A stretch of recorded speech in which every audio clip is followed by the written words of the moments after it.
Amém? A irmã não está nem um pouquinho nervosa. Nesta noite eu cumprimento todos vocês com a paz do nosso Senhor e Salvador Jesus Cristo.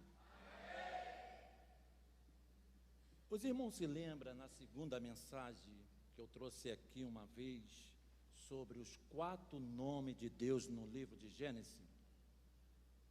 Então, tá ótimo, ninguém se lembra, tá bom. Eu gostaria que os irmãos colocassem o texto bíblico de Marcos, capítulo 10, versículo 17, por gentileza. Marcos, capítulo 10, versículo 17. E eu vou pedir uma pessoa para ler para mim. Tá bom assim? Quem pode ler para mim, por gentileza? Ninguém? Ninguém? Mas só um minutinho, não lê agora não. Então vamos lá. Certa vez, pode dar o microfone para ela. Certa vez, um jovem se aproximou de Jesus e fez uma bela de uma pergunta. Esse jovem era financeiramente bem. E ele ouviu falar de uma pessoa, de um grande profeta, Jesus Cristo. E ele teve o desejo de se aproximar dele. E ele sabia muito bem que o profeta chamado Jesus tinha uma resposta que vinha diretamente para o seu interior. Lê para mim, com gentileza. E pondo-se a caminho, correu para ele um homem, o qual se ajoelhou diante dele e lhe perguntou. Tá bom. Vamos tudo de novo. Esse jovem, na hora que ele viu Jesus de longe, ele viu, saiu ao seu encontro de uma maneira que chegou a correr para perto do Senhor Jesus, dobrou o seu joelho e falou uma frase: bom mestre, o que farei de bom para me ter a vida eterna? Será que o ser humano, a natureza humana, consegue agradar a Deus em um ponto de conquistar a vida eterna? Sim ou não, pessoal? Sim ou não? Não. Mas por que não?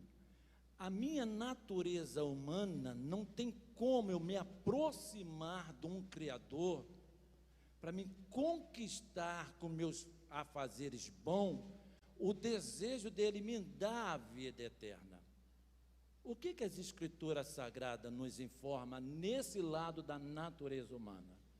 Com gentileza, Gênesis capítulo 6, versículo de número 5. Pode colocar aí para mim no telão? Gênesis capítulo 6, versículo de número 5. Quem pode ler para mim aqui no telão? Gênesis capítulo 6, versículo de número 5. Quem pode ler? Só levantar a mão, que o obreiro vai até você aí. Quem pode ler?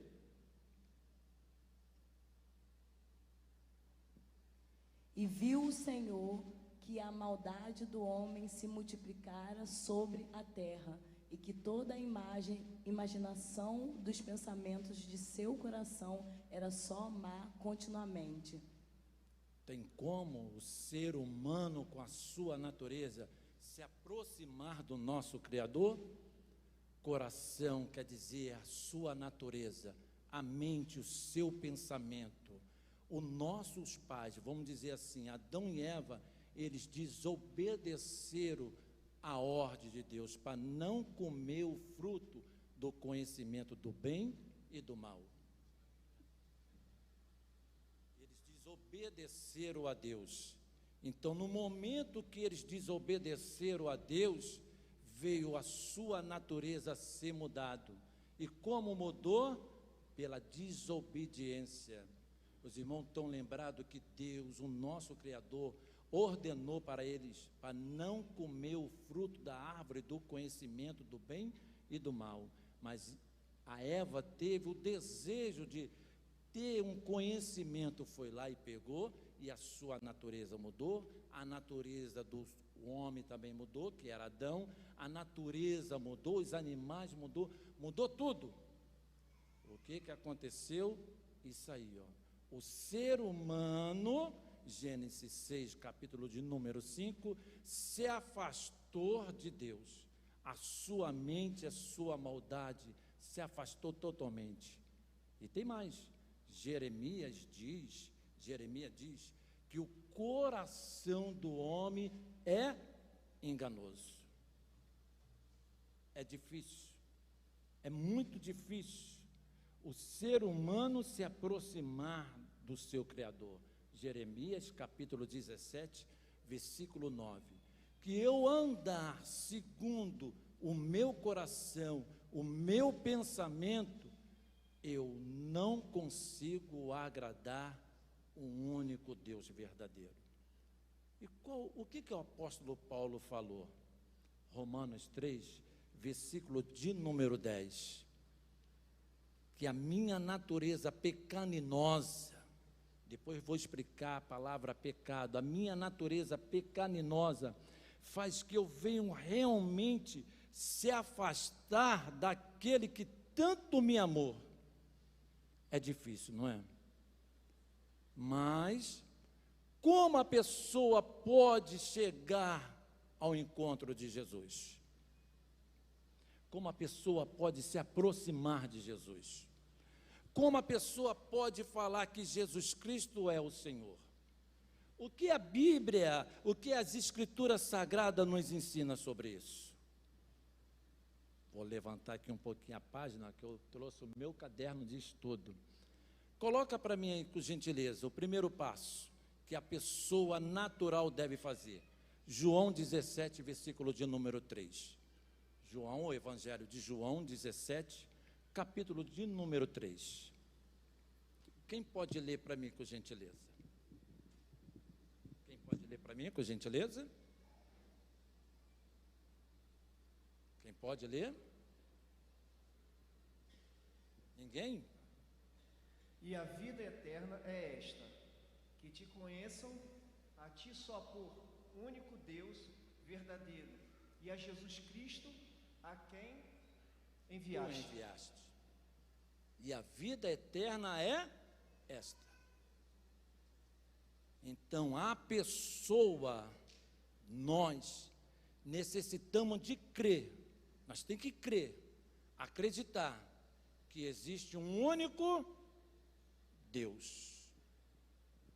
Esse é o primeiro passo que a pessoa vai ter que dar. Pela minha natureza humana, eu não consigo, mas que eu crer que existe um Deus, o único Deus verdadeiro, aí sim, eu posso começar a me aproximar de Deus. Os irmãos observaram que foi falado várias vezes aqui, o Deus Todo-Poderoso? Se não me falha a memória, foi 8 vezes, 8 ou 9 vezes. Gênesis capítulo de número 17, não precisa colocar no telão não, que as horas já estão avançando. Gênesis capítulo de número 17, tem lá uma frase: eu sou Deus Todo-Poderoso. Deus se apresenta para Abraão. Olha, desde o momento que eu creio num Deus, que eu creio que Jesus Cristo é Filho de Deus, Deus já começa a se aproximar da minha pessoa, dizendo: eu sou Deus Todo-Poderoso. Mas qual é a origem dessa palavra, eu sou o Deus Todo-Poderoso? Simples, irmão. El Shaddai, o Deus Todo-Poderoso. Shomer Tatot Israel. Shomer Tatot Israel, o guardião dos portões de Israel. Ele sendo guardião dos portões de Israel, então ele guarda a igreja do Senhor Jesus. Ele sendo o guardião dos portões de Israel, ele guardando a igreja do Senhor Jesus, ô glória, nem o mal nos sustentará, nem praga alguma chegará à nossa tenda. Sabe por quê? Porque eu creio que Jesus é Filho de Deus. Desde o momento que eu creio que existe um Deus todo-poderoso, coloca aí para mim, 1 Timóteo, capítulo 1, versículo 17. Então Deus, eu já creio, Deus se aproxima, já começa a revelar os seus tributos, a sua grandeza, a sua graça, o seu poder. E eu tenho que crer mais uma coisa. Quem pode ler para mim aí? Quem pode ler para mim? 1 Timóteo. Vai lá, obreiro, com gentileza. A pastora está aí mais perto aí. Quem pode ler?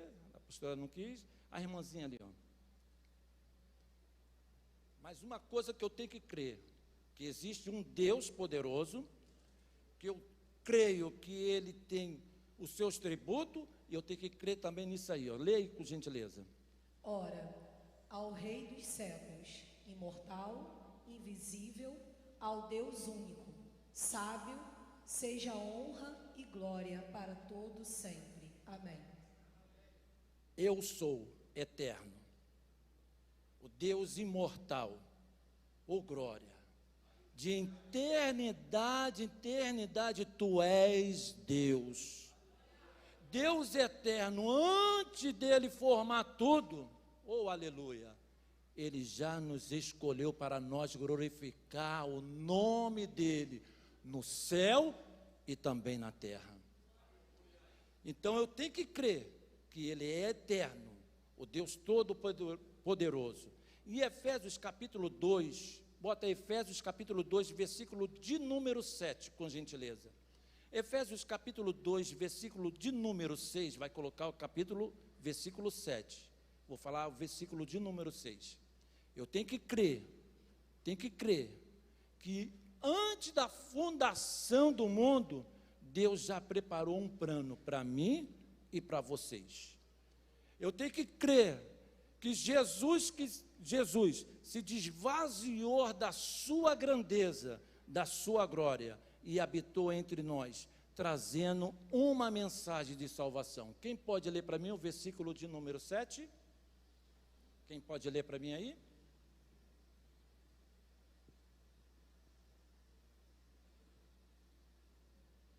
Tem que ser rápido, irmão. A hora está passando rapidinho. Eu tenho que crer. Já é o segundo passo que eu tenho que acreditar. Para mostrar nos séculos vindouros as abundantes riquezas da sua graça pela sua benignidade para conosco em Cristo Jesus. Para mim me aproximar de Deus, eu tenho que crer em Cristo Jesus. Eu tenho que colocar na minha mente que ele se desvaziou da sua glória, se fez como servo. Oh glória, isso aí que é lindo agora. A mensagem que ele trouxe para nós não foi uma mensagem de condenação. Pela natureza humana eu já estava condenado, mas ele trouxe uma mensagem profética de salvação para todo aquele que nele crê. Não pereça, mas tenha a vida eterna para a glória de Deus Pai. Aleluia! Então eu tenho que acreditar, e mais ainda, irmão, eu tenho que crer que Jesus Cristo, ao terceiro dia, ele ressuscitou para a glória de Deus, ele deu a sua vida para me ter vida, ele abriu mão de tudo para me dar tudo que ele possui, que é o quê? Uma vida verdadeira, morada no reino do céu. Aleluia! Então, pela natureza humana, não conseguimos se aproximar de Deus. Agora, eu creio isso tudo, mas tem 3 processos que o ser humano tem que fazer. E agora? 3 que eu tenho que fazer. Atos. Coloca para mim aí, com gentileza. Olha, irmãos, até passou aqui. Vamos lá. Eu tenho que fazer 3 processos, cada hora está avançando, que eu tenho que fazer? Me arrepender. Arrepender, sim. Eu tenho que me arrepender pelos meus atos. Desde o momento que eu me arrependo pelos meus atos, eu sei muito bem que Deus está olhando para mim. O que é arrependimento? Mudança de atitude. Eu tenho que mudar de atitude. Eu tenho que mudar de pensamento. Desde o momento que eu mudo de pensamento, de atitude, o Espírito Santo começa a entrar dentro de mim de uma tal maneira, começa a fazer uma obra. Agora, isso é lindo. As pessoas têm que ver algo diferente nascendo dentro de mim. As pessoas têm que ver a maneira que eu falo, a maneira que eu ajo, a maneira que realmente eu vivia e o que vivo agora. Mas o que é arrepender? Irmão, agora bate um pouco. Que eu peguei algo, que aquilo não é lícito para mim, que eu peguei algo que não é meu, que eu me arrepender de fato e de verdade, eu tenho que devolver. Eu tenho que devolver, porque aquilo ali não é meu. Que eu me arrependi realmente, eu tenho que devolver. E depois que eu me arrepender, eu tenho que me converter. Adiantei um pouco. O que é converter? Eu tenho que mudar, iniciar de novo. Eu me arrependi lá atrás. Agora eu tenho que iniciar de novo a minha jornada. Em outras palavras, tem que nascer da água e do Espírito. Eu tenho que nascer de novo. Mudei de pensamento. Agora tem que nascer de novo da água e do Espírito. Amados, já até saí fora aqui do rascunho, graças a Deus. Aí sim, Deus vai perdoar os meus. Não ouvi. Aí Deus vai perdoar os nossos.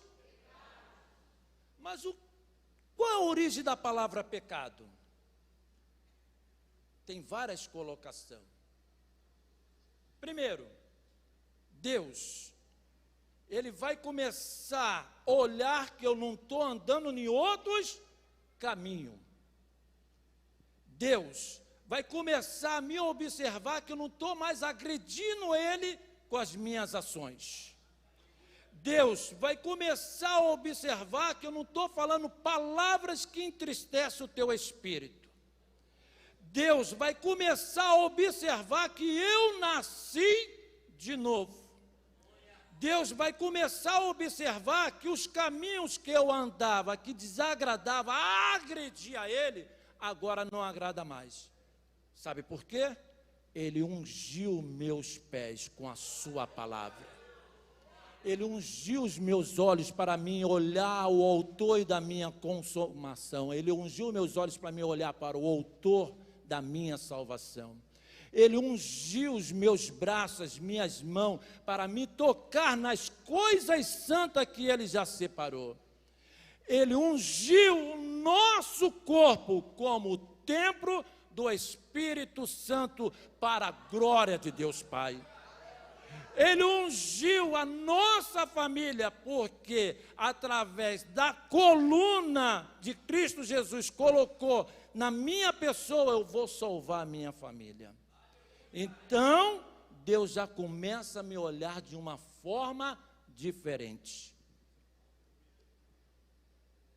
Mas vamos voltar lá no início da nossa narrativa, para a gente encerrar. E o jovem rico? Entendi isso tudo?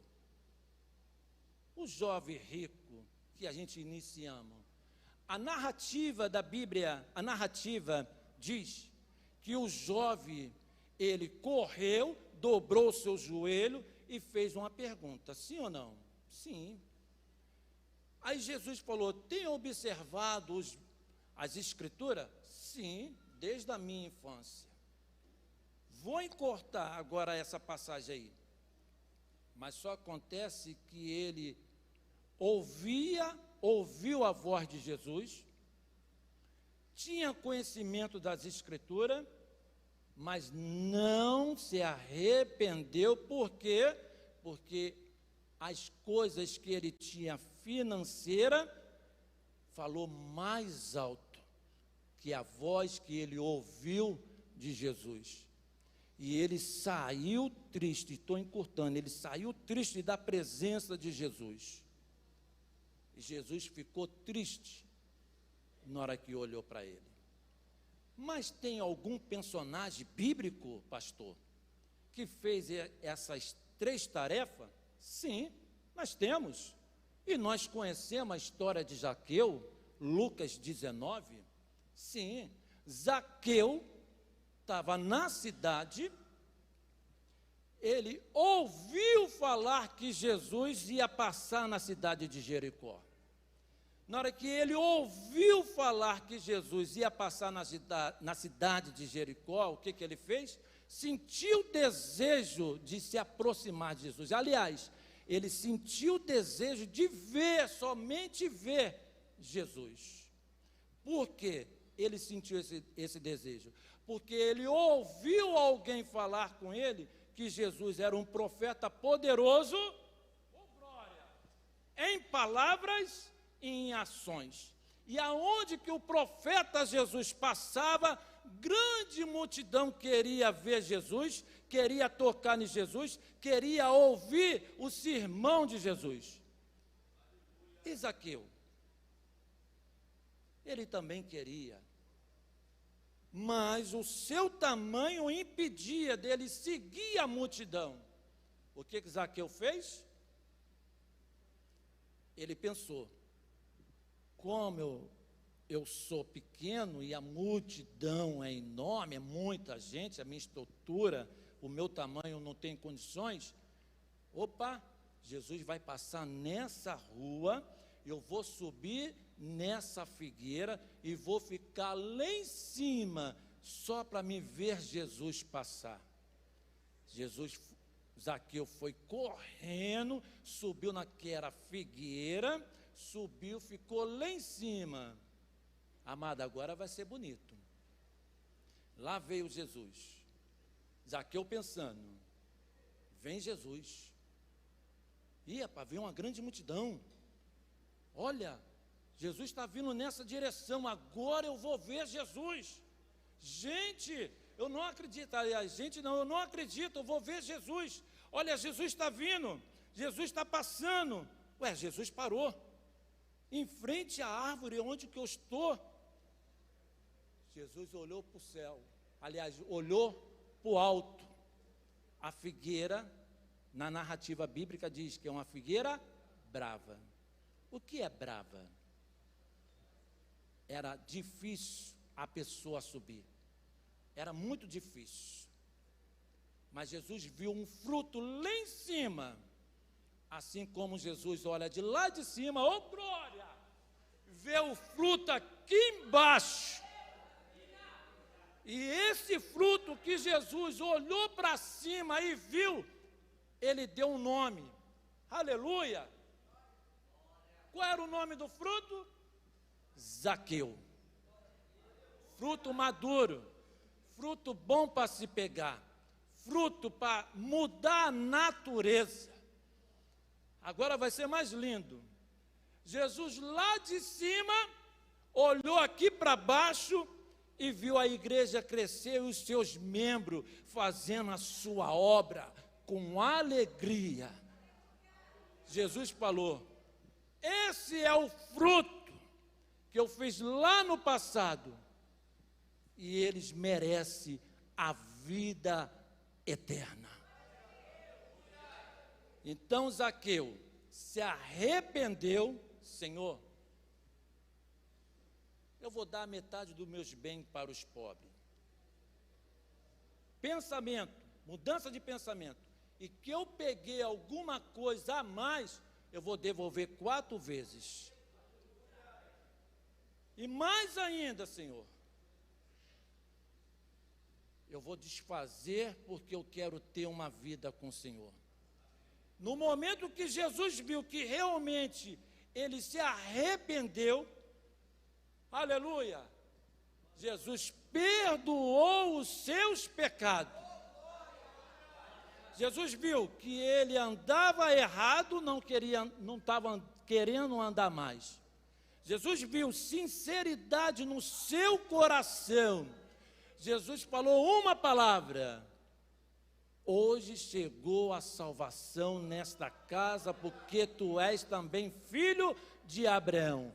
E nós somos filho de Abraão espiritualmente, porque hoje chegou a salvação na nossa casa para Cristo Jesus. Amém?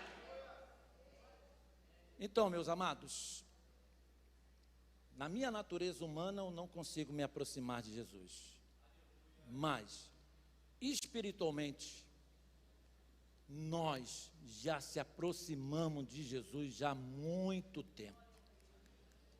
Por quê? Antes da fundação do mundo, Ele já nos escolheu. Antes da fundação do mundo, Ele já nos consagrou.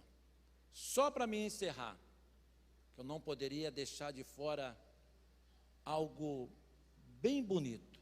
Jeremias capítulo 1, versículo de número 5.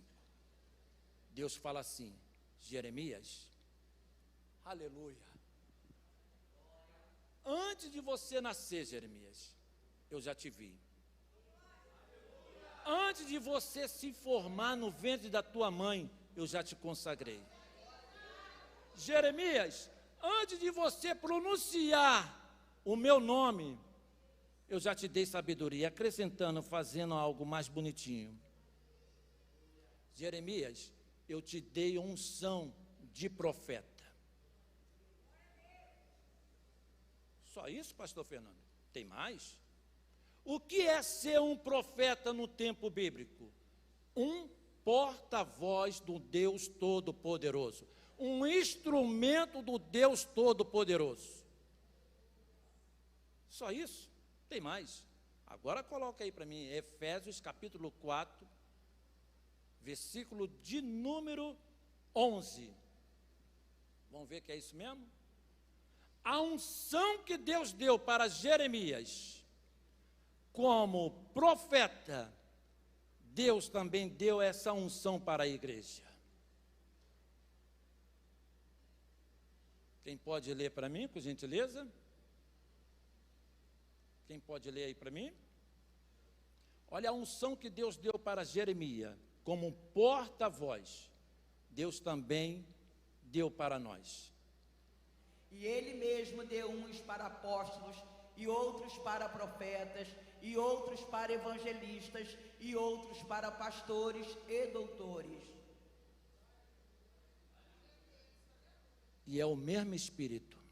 No Antigo Testamento, Espírito de Deus. No Novo Testamento, Espírito Santo. Para pastores, apóstolos e para toda a igreja.